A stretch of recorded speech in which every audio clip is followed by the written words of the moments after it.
physically ما كنتش في احسن في احسن شيب، يس في احسن حالات. الاسبوعين اللي فاتوا ما كانوا سهلين علينا. كنا بنسافر كتير عشان محتاجين فيز في كل حتة. كان عندي مشاكل في ركبتي، الحمد لله انا دلوقتي احسن. فطبعا احنا خدنا بالنا ان احنا الماتش ده physically احنا وقعنا.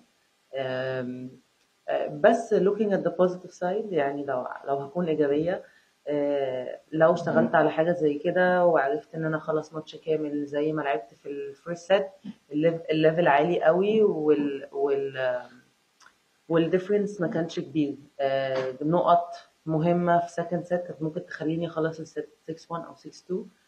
بس للأسف ما عرفتش أقفل الجيمات المهمة، ودي حاجات بقدر نشتغلها. الجمهور التونسي كان فاعل برشا طبعا. والله أنا مصدومة.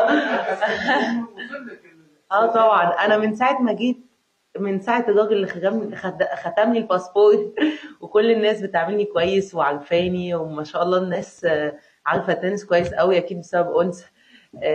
فطبعا أنا مبسوطة إن أنا هنا، ومبسوطة إن الجمهور كان بيشجعني، وإن شاء الله السنين الجاية هاجي كمان.